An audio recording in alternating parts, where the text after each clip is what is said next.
அனைவருக்கும் அன்பான வணக்கம். நீங்கள் கேட்டுக்கொண்டிருப்பது கதையலை. வாசிப்பவர் ஹேமலதா ஜெகநாத். திரு கல்கி எழுதிய பார்த்திபன் கனவு 2ஆம் பாகம், அத்தியாயம் 1. சிவனடியார்.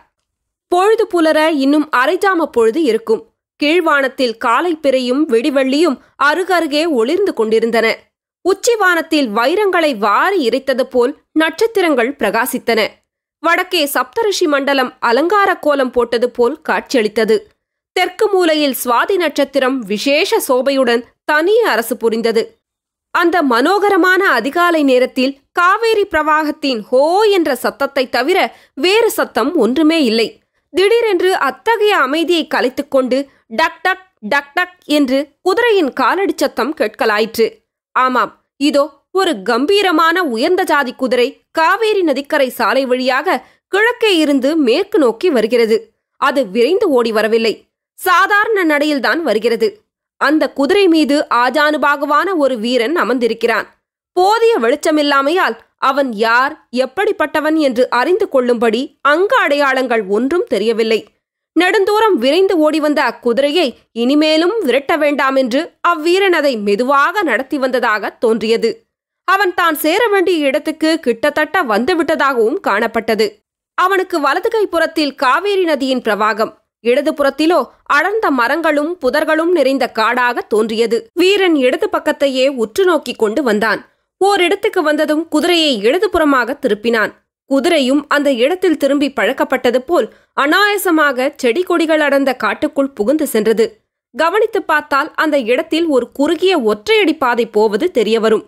அந்த பாதை வழியாக குதிரை மிகவும் சிரமப்பட்டு கொண்டுதான் சென்றது. 2 பக்கங்களிலும் நெருங்கி வளர்ந்திருந்த புதர்களும் செடிகளும் மேலே கவிந்திருந்த மரக்கிளைகளும் குதிரை எளிதில் போக முடியாதபடி செய்தன. குதிரை மீதிருந்த வீரனோ அடிக்கடி குனிந்தும் வளைந்து கொடுத்தும் சில சமயம் குதிரையின் முதுகோடு முதுகாய் படுத்துக்கொண்டும் மரக்கிளைகளினால் கீழே தள்ளப்படாமல் தப்பிக்க வேண்டியிருந்தது. இத்தகைய பாதை வழியாக கொஞ்ச தூரம் சென்ற பிறகு திடீரென்று சிறிது இடைவெளியும் ஒரு சிறு கோயிலும் தென்பட்டன. கோயிலுக்கெதிரே பிரம்மாண்டமான யானை, குதிரை முதலிய வாகனங்கள் நின்றதை பார்த்தால் அது ஐயனார் கோயிலாய் இருக்க வேண்டுமென்று ஊகிக்கலாம். வேண்டுதலுக்காக பக்தர்கள் செய்து வைத்த அந்த மண் யானை குதிரைகளில் சில வெகு பழமையானவை, சில புத்தம் புதியவை. அவற்றின் மீது பூசிய வண்ணம் இன்னும் புதுமை அழியாமல் இருந்தது. பலிபீடம், துவஜஸ்தம்பம் முதலியவையும் அங்கு காணப்பட்டன.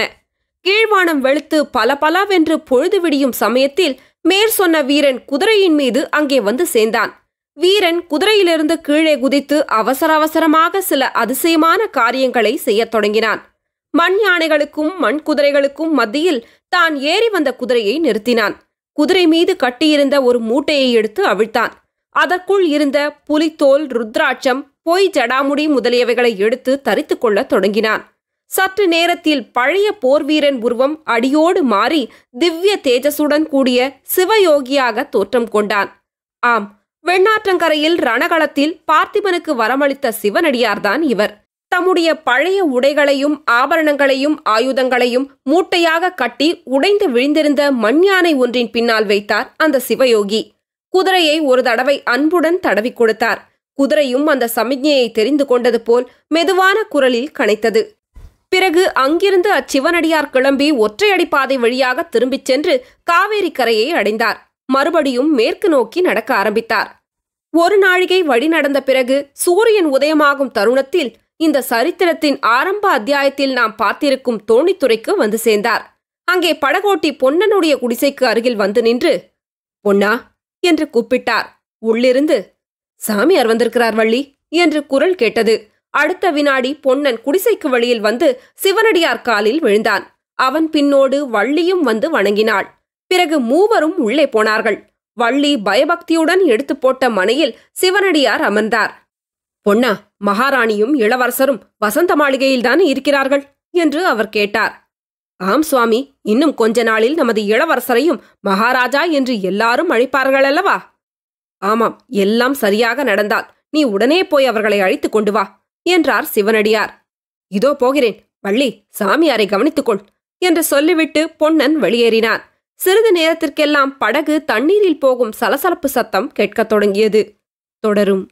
கதையலை உங்களுக்கு பிடிச்சிருந்ததுன்னா உங்க நண்பர்களோடும் உறவினர்களோடும் பகிர்ந்துக்கோங்க. நன்றி.